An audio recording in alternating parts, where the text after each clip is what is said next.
The worst part about seeing the only man you've ever loved isn't the heartbreak. It's the smell of burnt airport coffee on your uniform, the $14 in your checking account, and the suffocating realization that while you were busy drowning, he conquered the world. And he's walking right toward you. Terminal C smelled of industrial bleach, stale pretzels, and the lingering metallic scent of jet fuel. It was a purgatory of rolling suitcases and impatient strangers, a place where people paused just long enough to complain about the Wi-Fi before vanishing into the sky. For Nora, it was the entirety of her world. For 40 hours a week, she leaned against the stainless steel counter of the daily grind, pressing her palms flat against the cold metal to ground herself. Her lower back throbbed a dull rhythmic ache that timed itself perfectly to the harsh fluorescent lights buzzing overhead. She shifted her weight, feeling the familiar sting of a blister popping against the stiff leather of her non-slip shoes. "Double shot oat milk, extra hot," a voice barked. Nora didn't look up. She didn't need to. She just grabbed a paper cup, the cheap cardboard rough against her dry, overwashed hands, and uncapped a black marker. "Name?" she asked, her voice flat-stripped of the manufactured cheerfulness she usually reserved for the morning rush. It was 4:15 p.m. The morning cheer was long dead. She scribbled something illegible, turned and purged the espresso machine. The steam wand hissed, spitting a burst of white vapor that smelled like burnt nuts and scaled milk. It was a sound she heard in her sleep. She knocked the portafilter against the trash bin, a solid hollow thwack that rattled the stray coffee grounds into the plastic liner. Life had become a series of hollow thwacks.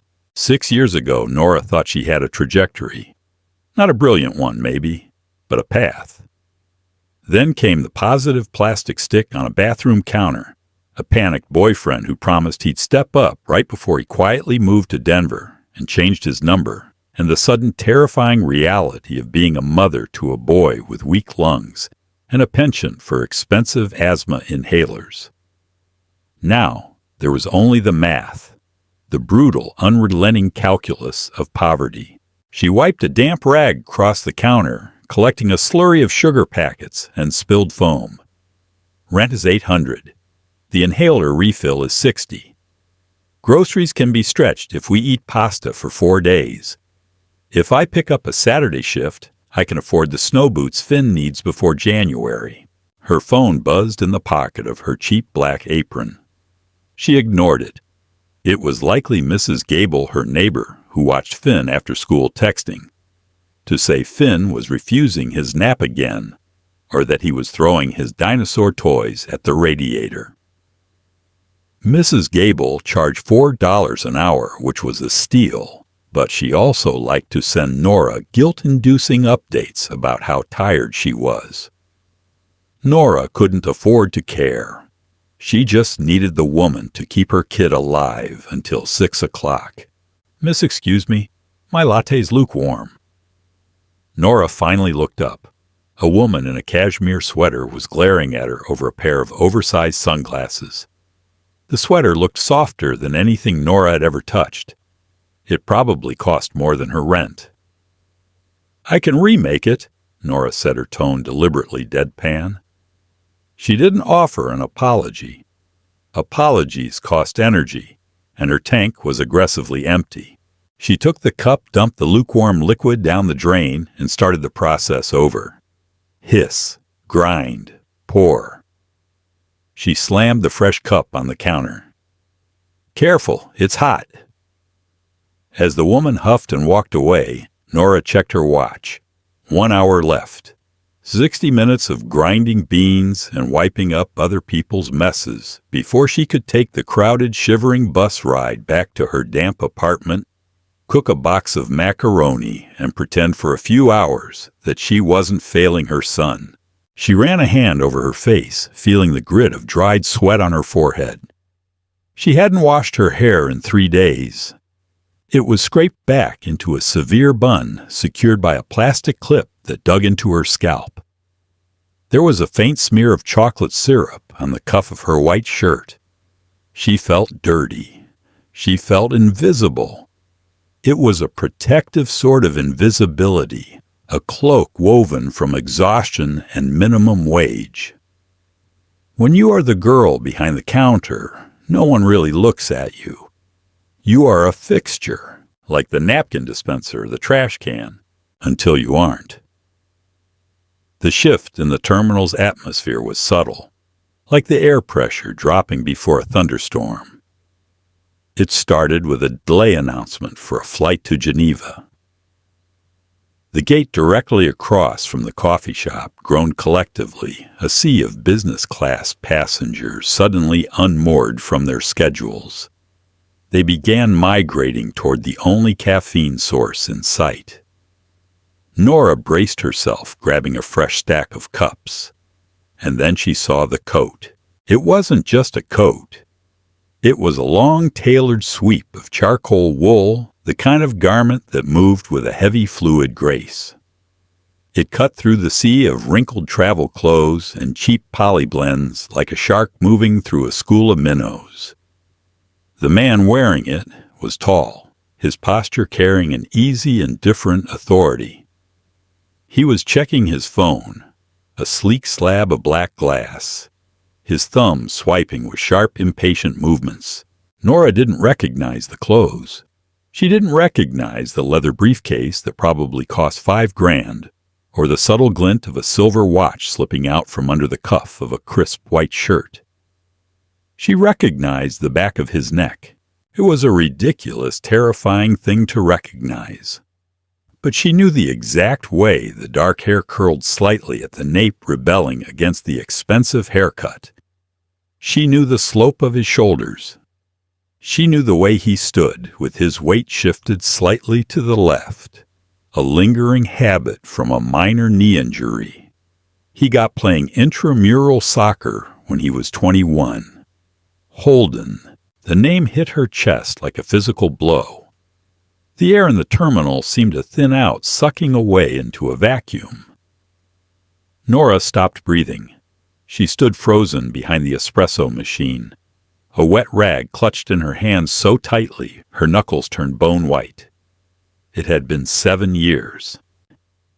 7 years since she sat on the edge of a stained mattress in a freezing walk-up apartment and told him it was over. He had been practically vibrating with excitement that day, clutching a folder of printed code and a business plan for an app he swore was going to revolutionize logistics software. He wanted her to move to Seattle with him. He wanted them to risk everything. Nora had looked at his wild, hopeful eyes and felt nothing but terror.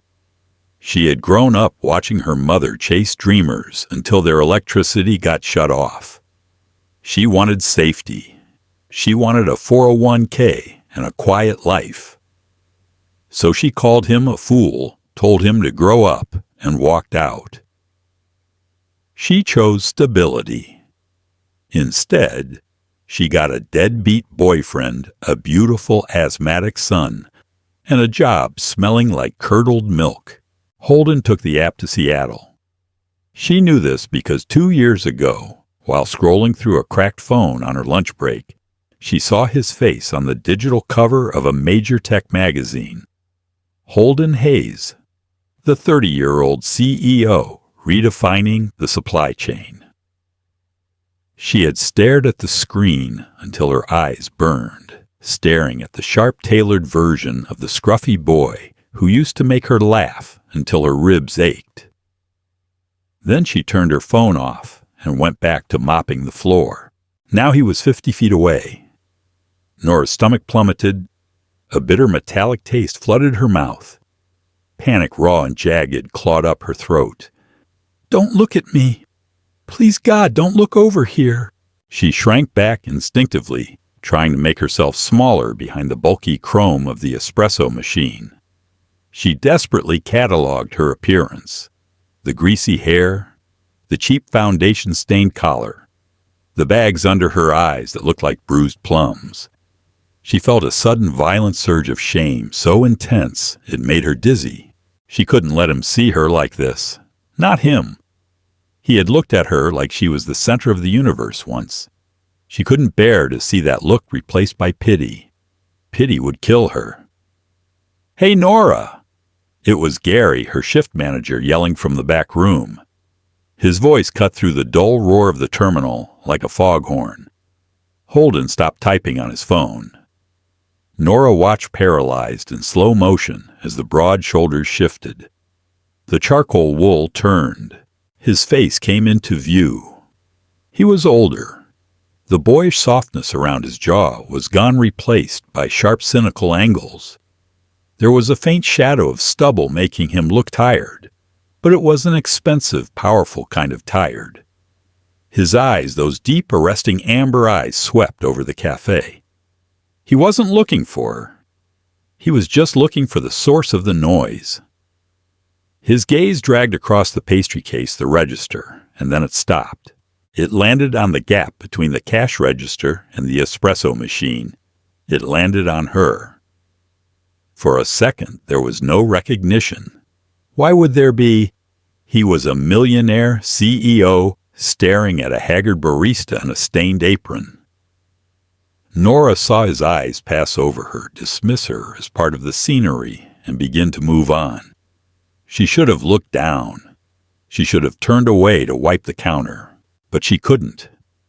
Like a moth drawn to a flame that was guaranteed to burn it alive, Nora stared right back. Holden's eyes snapped back to hers. The casual indifference vanished, shattered in an instant. His brow furrowed a tiny, almost imperceptible flinch passing over his features. The confident posture stiffened. He recognized her. Nora felt a hot flush creep up her neck. Her heart was hammering against her ribs like a trapped bird. She watched his chest rise and fall in a sharp, sudden breath. The world shrank until there was only the 30 feet of scuffed linoleum between them. She wanted to run out the back door, down the emergency stairs, and onto the tarmac. But her feet were cemented to the floor. Holden lowered his phone. He didn't smile. He didn't wave. He simply stared at her. His expression unreadable, a complex mask of shock, and something darker, heavier. Then slowly, deliberately, he stepped out of the flow of foot traffic and began walking toward the counter. Every step he took felt like a countdown to her own execution. The ambient noise of the airport, the rolling luggage, the muffled intercom announcements, the hum of the refrigerators faded into a dull, rushing sound in Nora's ears. She quickly ducked her head, grabbing the damp, graying rag, and began scrubbing a spot on the counter that was already clean. She scrubbed so hard her shoulder popped. Act normal. Just a customer. Just a guy buying coffee. A shadow fell over the counter, blocking the harsh overhead light. The scent hit her before he even spoke. It wasn't the cheap drugstore cologne he used to wear. It was something bespoke sandalwood bergamot, and the cold, crisp smell of winter air clinging to the heavy wool of his coat. It smelled like money. It smelled like distance. Nora. His voice was deeper than she remembered. It lacked the eager, rushing cadence of the boy who used to talk about the future until 3 a.m. It was smooth, controlled, and utterly quiet, yet it seemed to vibrate right through the stainless steel counter. She couldn't hide any more. She stopped scrubbing, leaving her rough red hands resting on the counter next to the rag. She forced her head up. Up close, the changes in him were glaring. The fabric of his suit beneath the coat was immaculate. His skin was clear, lacking the stress breakouts they both used to get during finals. But it was his eyes that undid her. They were guarded, cool, calculating. He was looking at her the way one might look at a ghost that had wandered into a boardroom. "Holden," she said. Her voice cracked. She cleared her throat, a harsh, ugly sound. "Hi." Silence stretched between them, thick and suffocating. A woman behind Holden sighed loudly, irritated by the delay, but he didn't even twitch. His eyes were scanning her face, taking in the dark circles, the premature lines around her mouth, the cheap plastic clip holding her greasy hair. He looked down at the name tag pinned crookedly to her apron. Nora, trainee. She wasn't a trainee, they just hadn't ordered her a real tag in 3 years. But the humiliation burned, all the same. Holden started, then stopped. The great communicator, the tech visionary, seemed to have lost his words. He swallowed his Adam's apple, bobbing sharply. "I didn't know you lived in this city. I don't—" Nora lied defensively, then immediately corrected herself. "Why lie?" "I mean, I do. I moved here 4 years ago." "Right." He nodded slowly. His eyes flicked to her hands. Nora felt a sudden frantic urge to hide them. Her nails were bitten to the quick, the cuticles ragged and peeling from industrial sanitizer. There was no ring on her left hand. She knew he noticed that. She saw the infinitesimal tightening of his jaw. "You're working here?" he asked. It wasn't a malicious question, but the sheer disbelief in his tone felt like a slap. Nora's spine stiffened. The shame morphed instantly into a hard defensive anger. It was a familiar armor. "No, Holden. I just wear the apron for the fashion statement. Yes, I work here. Can I get you something? The line is backing up." Holden blinked, surprised by the venom in her tone. For a split second, the polished CEO vanished, and she saw a flicker of the boy she had hurt. Then the mask slid back into place, smoother than before. "Black coffee," he said, his tone matching hers, now clipped professional. "Large." "Sure." Nora turned her back to him. Her hands were shaking so violently she dropped the first paper cup. It hit the floor and rolled under the counter. She cursed under her breath, grabbing a second one. She yanked the handle of the drip coffee urn. The dark liquid splashed against the bottom of the cup, a few drops flying up to singe her wrist. She didn't flinch. "Just pour the coffee. Take his money. Let him leave." She snapped a plastic lid onto the cup and turned back around. She placed it on the counter, making sure not to push it too close to him. She didn't want their fingers to brush. She didn't think she could survive the contrast of his clean, manicured hands against hers. $4.50, she said, staring firmly at the knot of his silk tie. Holden reached into his coat pocket and pulled out a slim leather card holder. He slid a heavy matte black metal credit card across the counter. Nora picked it up. It felt cold and substantial. She swiped it on the register. The machine beeped, approving the transaction instantly. She handed the card back. He took it, but he didn't take the coffee. He just stood there. "You look tired, Nora," he said quietly. The bluntness of it took her breath away. It wasn't an insult. It was an observation. And it shattered her defensive anger, leaving only a hollow, aching vulnerability. "I've been on my feet for 9 hours, Holden," she said, her voice dropping to a harsh whisper. "We can't all run tech empires from leather chairs." He didn't rise to the bait. He just looked at her, his amber eyes searching hers with an intensity that made her want to crawl out of her skin. "I didn't expect to see you," he finally said, his voice softer now. I thought about calling you a few years ago, when the company went public. I wanted to tell you. Why didn't you?" The question slipped out before she could stop it. Holden looked down at the paper cup, tracing the plastic rim with his thumb. "Because the last thing you said to me was that I was a child chasing a fantasy, and that I was going to drag you down with me." He looked back up, and the raw honesty in his eyes pinned her to the spot. "I figured you wouldn't want to hear that the fantasy worked out." Nora felt the blood drain from her face. The words echoed in her head the exact cruel things she had said to him when she was terrified and looking for an excuse to run. "Holden, She didn't know what to say. "I was scared. I made a mistake.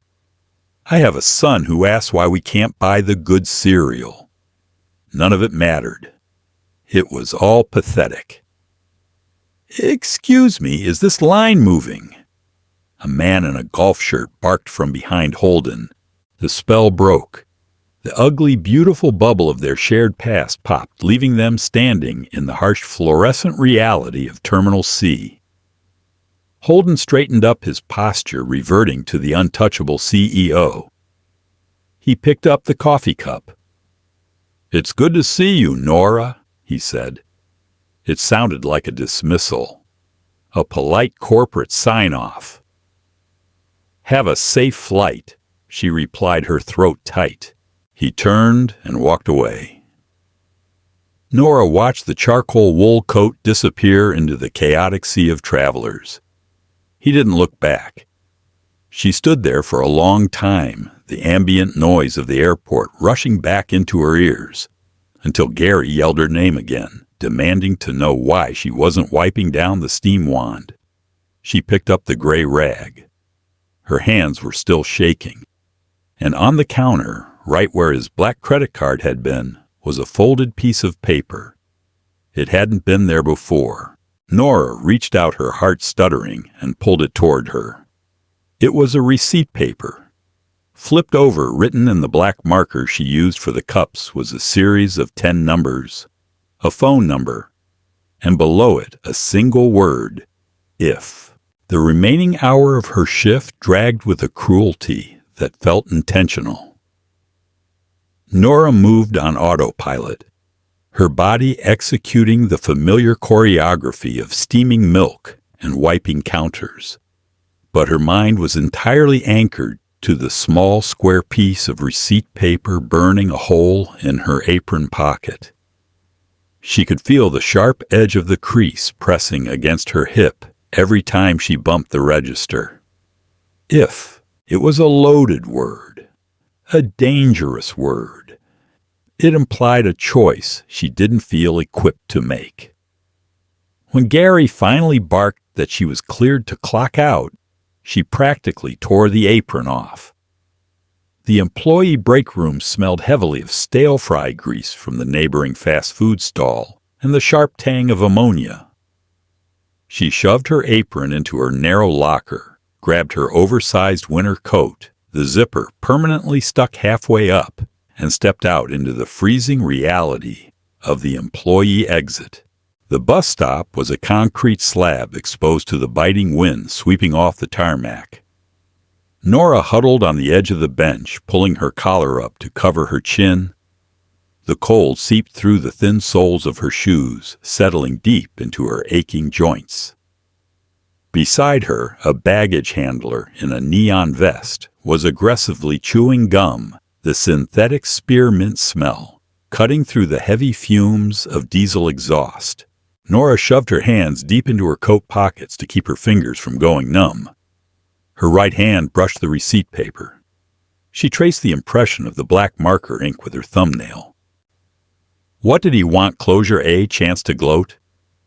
No, Holden wasn't cruel. At least the boy she knew hadn't been. But the man in the charcoal coat, the man who handed over a heavy black card without looking at the price, was a stranger. You don't build an empire by being soft. He probably wanted to tie up a loose end. A wealthy man's version of spring cleaning. The bus arrived with a screech of hydraulic brakes. Nora boarded, swiping her worn transit pass, and moved to the very back. The heater beneath the seat rattled loudly, blasting a wave of dry, dusty air against her shins. She leaned her head against the vibrating glass of the window, watching the blur of the airport drop away, replaced by the grim gray sprawl of the city's industrial edge. By the time she reached Mrs. Gable's cramped duplex, the sky had bruised into a deep, heavy purple. The porch light flickered, casting erratic shadows over the peeling paint of the front door. Nora knocked twice. The door opened, releasing a wave of heat that smelled sharply of boiled cabbage and wet dog. Mrs. Gable stood there, a formidable woman in a floral housecoat, holding a plastic cup of apple juice. "He's been coughing," Mrs. Gable said by way of greeting. "No hello, no how was your day? Just a direct delivery of anxiety." Nora's stomach contracted. The image of Holden in his immaculate suit vanished instantly, replaced by the terrifying familiar grip of maternal panic. "Did you give him his inhaler?" "One puff like you said. But he's riled up. Watched too many of those monster truck videos on my tablet." Mrs. Gable stepped aside. Nora pushed past her into the living room. Finn was sitting on a faded rug, smashing two plastic cars together. He was small for a 5-year-old, his shoulders narrow under a faded superhero t-shirt. His dark hair that looked entirely too much like his father's, though his father didn't care enough to stick around to notice, was plastered to his forehead with sweat. He looked up, his chest heaving slightly with the effort of a suppressed cough. "Mama." "Hey, Bug." Nora dropped to her knees, ignoring the sharp protest in her joints. She pulled him into a tight hug. He smelled like dusty carpet and the faint medicinal tang of albuterol. She pressed her cheek to his forehead, checking for a fever. He felt warm, but not burning. "Can we go home?" "Mrs. Gable's TV smells funny," Finn muttered into her shoulder. Nora offered a tight apologetic smile to the older woman, who just huffed and crossed her arms. "I'll see you tomorrow, Mrs. Gable." "Thank you." She handed over $24 in crumpled bills. It was the last of her physical cash. The walk from Mrs. Gable's to their apartment was only 3 blocks, but with the wind howling off the river, it felt like 3 miles. Finn clung to her hand, his short legs struggling to keep pace against the gusts. Nora lifted him halfway down the 2nd block, burying his face in the crook of her neck to shield him from the cold. He was getting too heavy for her to carry like this, but the sound of his ragged breathing terrified her into finding strength she didn't know she had left. Their apartment building was a brick monolith with a buzzer system that hadn't worked since 2019. Nora pushed through the heavy glass door, the hinges screaming in protest. The hallway smelled of old frying oil and damp carpet. Once inside their unit, the silence of the space settled over them. It was a 1-bedroom. Finn had the bedroom. Nora slept on a pull-out couch that left a permanent bruising ache in her lower back. She set Finn down, stripped off his coat, and went straight to the kitchen. The linoleum peeled at the corners, revealing dark, sticky adhesive underneath. "Mac and cheese tonight, buddy," she called out, filling a dented aluminum pot with tap water. "With hot dogs." Nora opened the fridge. The harsh bulb illuminated half a gallon of milk, a wilting head of lettuce, and an empty shelf where the hot dogs used to be. "Just the cheese tonight, Bug. We're keeping it classic." She cooked the pasta, stirring the violently orange powder into the cheap milk, watching it clump and dissolve.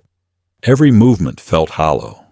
The exhaustion was setting and a heavy physical weight pressing down on her shoulders. She served Finn in his plastic dinosaur bowl and sat across from him at the wobbly laminate table, drinking a glass of tap water. She wasn't hungry. The adrenaline from the afternoon was finally crashing, leaving behind a nauseating emptiness. After dinner, she ran a lukewarm bath for Finn, watching him splash weakly in the shallow water. His coughing had subsided, but a slight wheeze lingered beneath his breathing. She dressed him in fleece pajamas, gave him one more puff of the inhaler, and tucked him into the twin bed.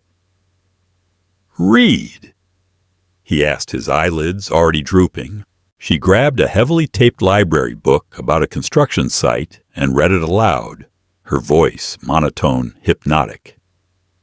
By the third page, his breathing evened out. He was asleep. Nora turned off the lamp and backed out of the room, pulling the door almost shut. The living room was dark, save for the orange glow of the street lamp filtering through the cheap plastic blinds.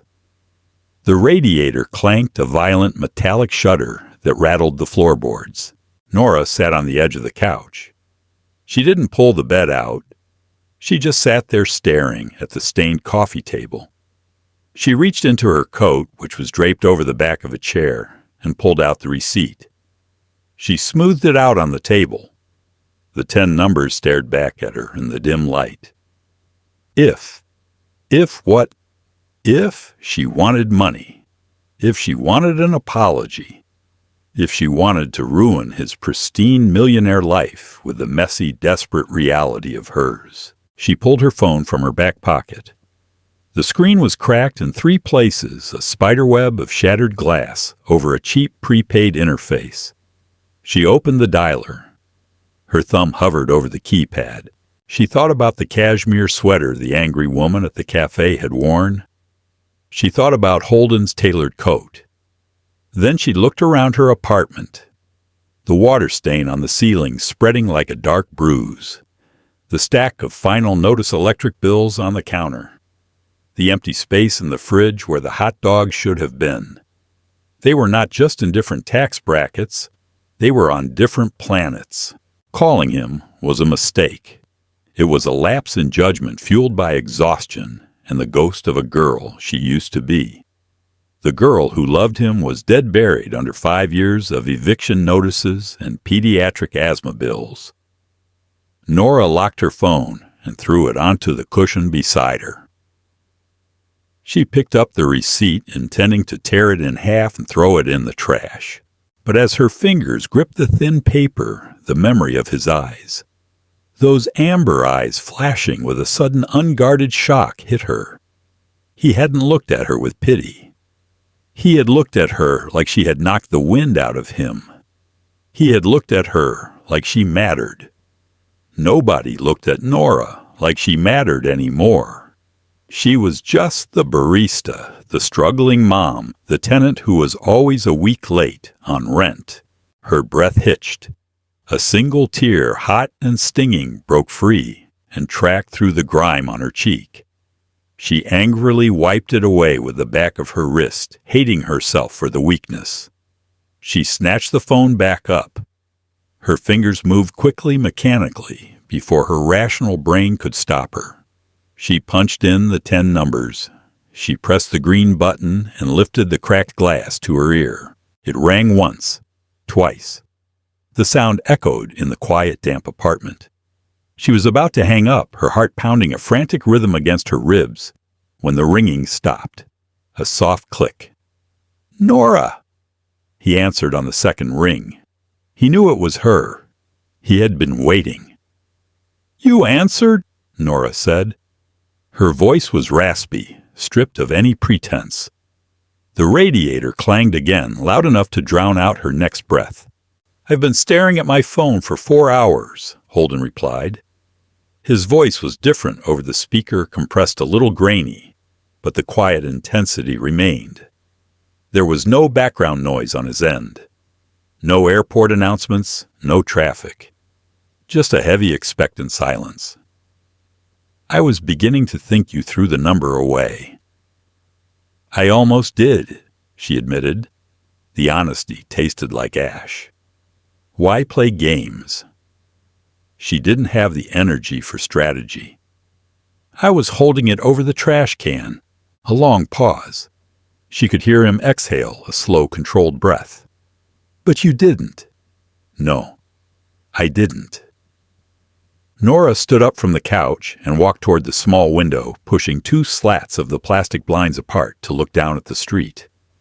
A stray cat was digging through the overflowing dumpster in the alley. Holden Why did you give me your number? Because seeing you standing behind that counter felt like watching a car crash, he said gently, though the words bruised. Because you looked at me like I was a ghost. Because we spent 3 years of our lives building a world together, and then it evaporated. I wanted to hear your voice when you weren't terrified I was going to critique a latte.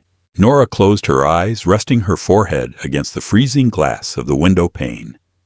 The cold felt good against her flushed skin. I'm not terrified of you, Holden. Then what are you terrified of? Everything she thought. The electric bill. The cough that won't go away. The way you smelled like a life I can't even comprehend. I'm terrified that you think you know me, she said aloud. You know a 22-year-old girl who liked indie rock and hated the smell of bleach. That girl is gone. I am a completely different person. The life I live. You wouldn't survive it for a week. She heard a faint rustle of fabric on his end.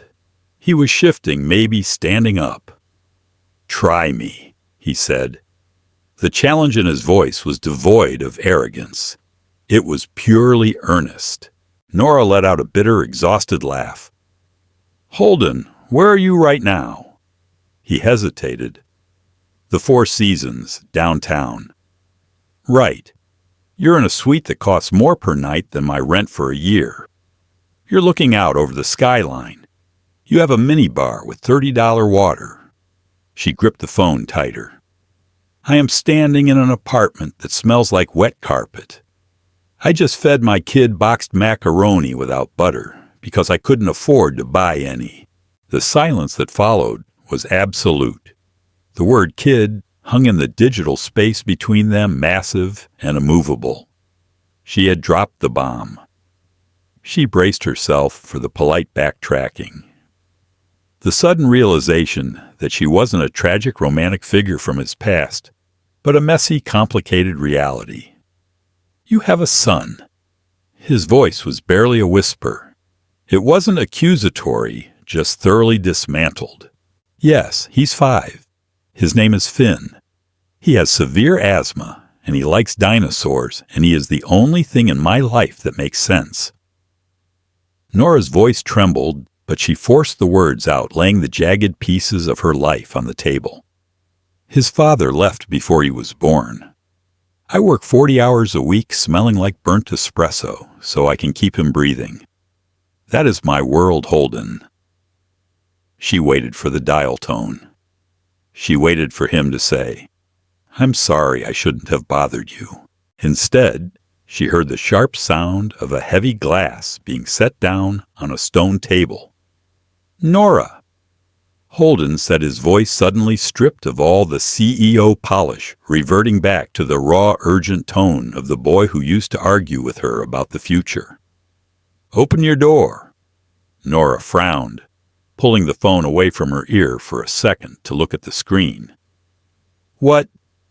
I'm not at the Four Seasons, Nora. I checked out 3 hours ago. Panic sudden and electric spiked in her chest. Holden, what are you talking about? I couldn't get on the plane. I canceled my flight. I hired a car to follow the bus you got on. He sounded slightly frantic, now the cool composure entirely shattered. I didn't know which unit was yours. I've been sitting in a town car across the street from a broken buzzer system for 2 hours, waiting to see if you would call. Nora's breath seized. She dropped the plastic blind and ran to the window, peering down at the dark, narrow street. Parked directly across from the overflowing dumpster, idling quietly under the harsh glare of the sodium street lamp, was a sleek black town car. The rear window rolled down slowly. Even from the 3rd floor, she could see the pale glow of a phone screen illuminating his face. He was looking up at her building. You followed my bus. She breathed the terror and the absurdity of it tangling together in her throat.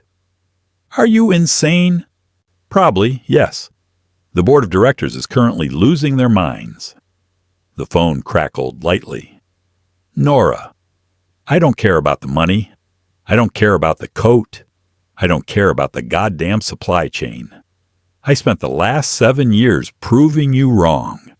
I built the empire. And I have spent every single day sitting in leather chairs realizing that it doesn't mean a thing because you aren't sitting across from me. Tears thick and fast began to spill over her eyelashes. She didn't wipe them away. She pressed her hand over her mouth to muffle a sob. I can't, she whispered. Holden, my life is a mess. I am broken. I am so tired all the time. Then let me carry something. He pleaded the signal, dipping slightly as he stepped out of the car. She watched him stand on the freezing sidewalk, the charcoal wool coat absorbing the darkness of the street. He looked up, trying to find her window in the dark brick facade. Just come down to the lobby. 5 minutes. You don't have to let me into your life. But please don't leave me standing on the street. Nora looked back toward the hallway. Finn's door was cracked open. She could hear the faint rhythmic sound of his breathing. Steady, safe. She looked back down at the street, at the man who conquered the world freezing on a broken sidewalk in a bad neighborhood just to hear her voice. 5 minutes, Nora whispered into the phone. She hung up, wiped her face, and walked toward the door. Did Nora make the call, or did the weight of their past keep them apart forever? The collision of a forgotten love and a harsh reality always leaves casualties. If you felt every ounce of Nora's panic regret and unspoken hope, let us know in the comments below. What would you do if you saw your first love under these circumstances? Don't forget to like this video, share it with someone who loves a deeply human drama, and subscribe for the continuation of Nora and Holden's story.